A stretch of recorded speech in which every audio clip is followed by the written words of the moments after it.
Today, we have a story that touches the heart of our community. It's about a young life cut tragically short, a reminder of life's unexpected turns. At the University of California, Berkeley, a freshman named Marco Troper, just 19 years old, was found unresponsive in his dorm room. This was not just any student.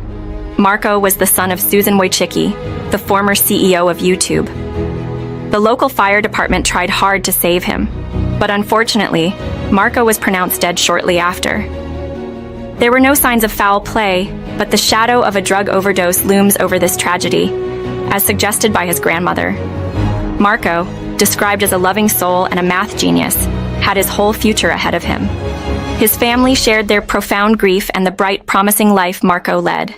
His grandmother, Esther, voiced her sorrow and a cautious message, hoping to prevent such a loss from striking another family.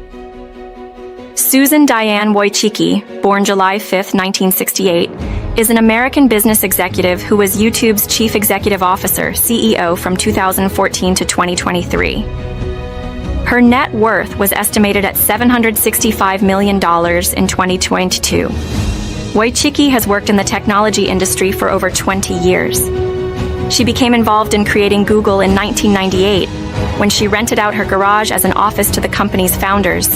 She worked as Google's first marketing manager in 1999, and later led the company's online advertising business and original video service. After observing the success of YouTube, she suggested that Google should buy it. The deal was approved for $1.65 billion in 2006. She was appointed CEO of YouTube in 2014, serving until resigning in February 2023. Susan Wojcicki was born in Santa Clara County, California, on July 5, 1968, the daughter of Esther Wojcicki, an American journalist, and Stanley Wojcicki, a Polish physics professor at Stanford University. Her maternal grandparents were Russian Jewish immigrants. Her paternal grandfather, Franciszek Wojcicki, was a Polish politician elected MP during the 1947 Polish legislative election. Her paternal grandmother, Janina Wojtyka Hoskins, was a Polish-American librarian at the Library of Congress and was responsible for building the largest collection of Polish material in the U.S. She has two sisters, Janet, a doctor of anthropology and epidemiology, and Anne, an entrepreneur who is the co-founder and CEO of 23andMe. Wojcicki grew up on the Stanford campus, where mathematical scientist George Dantzig was her neighbor. She attended Gunn High School in Palo Alto, California, and wrote for the school newspaper. Her first business was selling spice ropes door-to-door at the age of 11. A humanities major in college, she took her first computer science class as a senior. She studied history and literature at Harvard University and graduated with honors in 1990. She originally planned on getting a PhD in economics and pursuing a career in academia, but changed her plans when she discovered an interest in technology. She also received her MS in economics in 1993 from the University of California, Santa Cruz, and an MBA in 1998 from the UCLA Anderson School of Management. Before becoming Google's first marketing manager in 1999, Wojcicki worked in marketing at Intel Corporation in Santa Clara, California, and was a management consultant at Bain & Company and R.B. Weber & Company. In September 1998, the same month Google was incorporated, its co-founders Larry Page and Sergey Brin set up an office in Wojcicki's garage in Menlo Park, California. At Google, she worked on the initial viral marketing programs, helped create the company's longtime logo with designer Ruth Kadar, and spearheaded the first Google Doodles. She also co-developed and launched Google Image Search with engineer Huikan Zhu. In 2003, Wojcicki was the first product manager of one of Google's seminal advertising products, AdSense. She earned the Google Founders Award in recognition for this work. Wojcicki was promoted to Google's Senior Vice President of Advertising and Commerce and oversaw the company's advertising and analytics products, including AdWords, AdSense, DoubleClick, and Google Analytics. YouTube, then a small startup, was successfully competing with Google's Google Video service, overseen by Wojcicki. She recommended and subsequently managed the $1.65 billion purchase of YouTube in 2006. YouTube.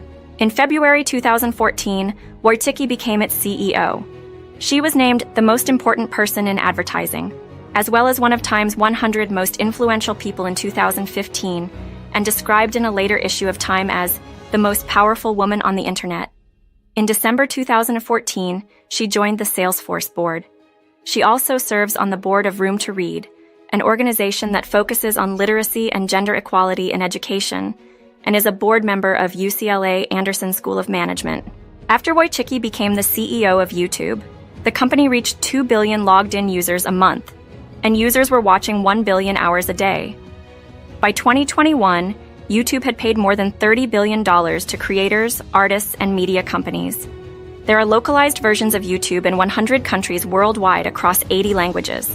Since she became CEO, YouTube's percentage of female employees has risen from 24% to nearly 30%.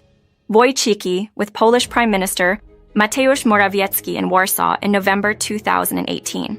Wojcicki also emphasized new YouTube applications and experiences designed to cater to users interested in family gaming and music content.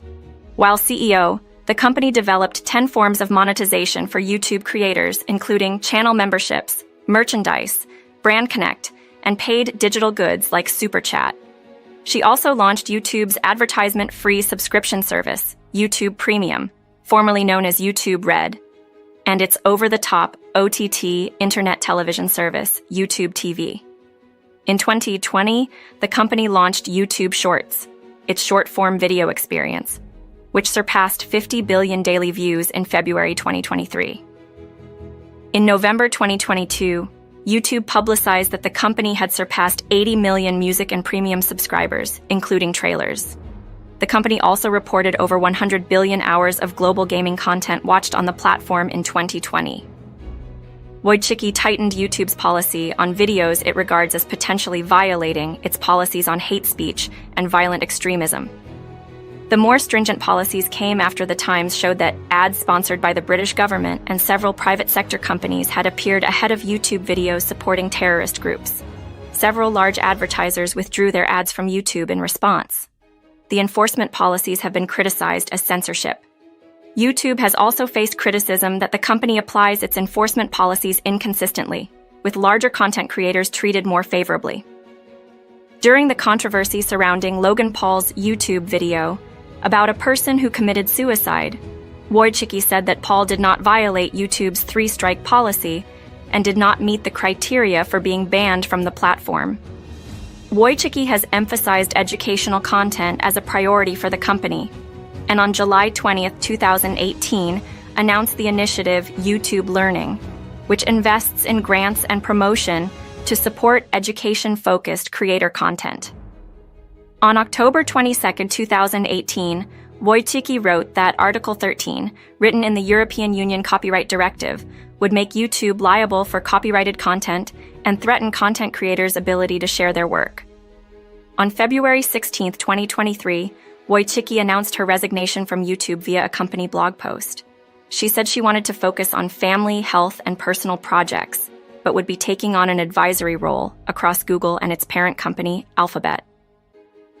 Advocacy Wojcicki has advocated for several causes, including the expansion of paid family leave, the plight of Syrian refugees, countering gender discrimination at technology companies, getting young girls interested in computer science, and prioritizing computer programming and coding in schools.